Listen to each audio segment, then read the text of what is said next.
I actually liked our start. I thought we had some good OZP sustained pressure there, and then we got a penalty, and once they got the momentum from their power play, we didn't seem to recover in that first period, and then Sogi was excellent. But in terms of the start, didn't mind it at all. But I thought the two penalties took a lot of our momentum and ultimately gave it to them, and they did score on one of those opportunities. So certainly think we did some better things in the second period and much better in the third. But again, as a young team, we're just not managing the puck through the neutral zone enough. And when teams play with really good gap control, like Milwaukee, for instance, you've got to put pucks to space, and you've got to make good decisions at the blue line. And we talked about possession versus pursuit prior to the game, and unfortunately we were a little bit stubborn in that area.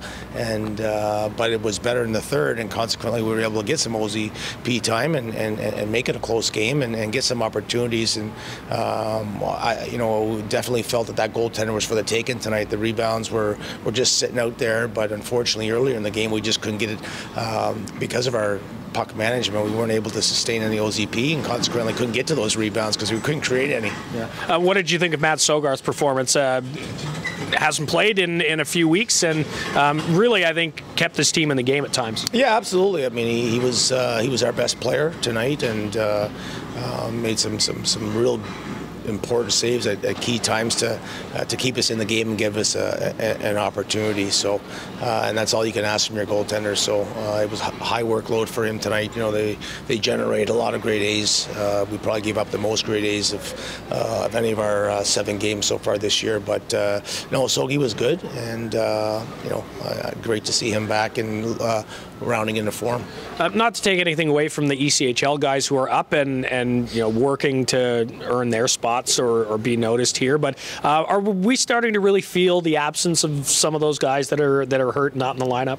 Well, I think over a sustained amount of time, 100%, and it's one of those situations where you got to deal with what from a coaching perspective, you're coaching the healthy bodies, and when you've got some key players out that can help, it always puts a lot of pressure on certain individuals, right? And I thought the fourth line with Betts and Boucher and Webben, after we tweaked the lines, I thought they were very, very good. They competed really hard, and they were getting in on top of the goalie and trying to make some plays.